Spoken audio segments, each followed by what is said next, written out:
Never dreamed we'd be in a situation like this. I mean, this is the great American dream turned into a nightmare. Blue collar guy that got into, maybe a little more than he wanted to be in, but I mean, you got to pick your battles. I mean, I never dreamed that I'd be part of a controversy that we're in right now. Mike Comiskey is the general manager and part owner of Orleans Chrysler Dodge in New Orleans East. Due to sagging profits and a weak auto industry, the future of his dealership is bleak. I'm not an educated man. I mean, I'm a car guy. I was a mechanic most of my life.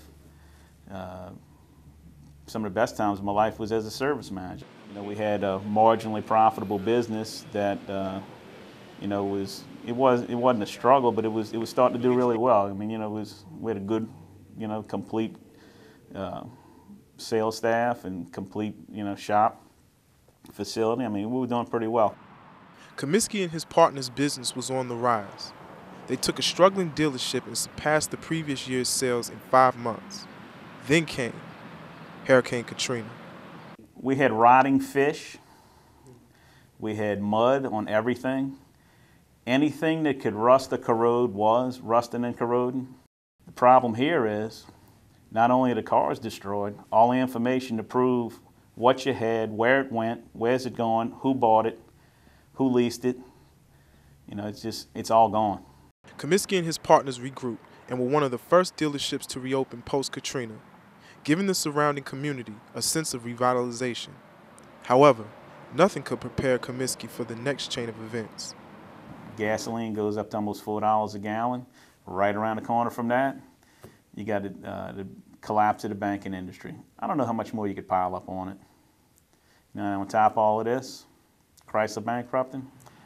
In addition to those factors, Comiskey and his partners are in a heated legal battle with Chrysler Financial. Chrysler Financial is the branch that insured their cars pre-Katrina. Comiskey has not been compensated for all of his Katrina-related claims, hindering the dealership's ability to bounce back to pre-Katrina sales figures.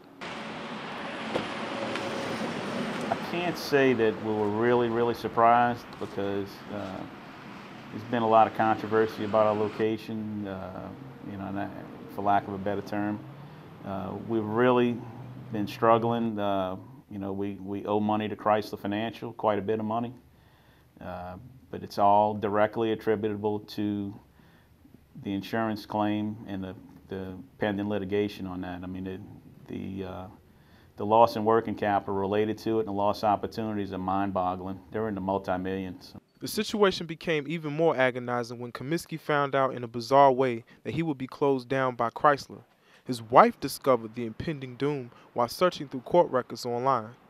Comiskey's dealership is one of 17 that will close in Louisiana next month. With all the misfortune that has set him back, he believes his franchise is still valuable to New Orleans and is worth fighting for. Walter! There's only so much you can do in this situation. It's a really tough situation. The city doesn't need another black eye, like this. But you know what? It may be a bigger issue, than we can fight. And I'm not giving up. But I mean, let's see what happens.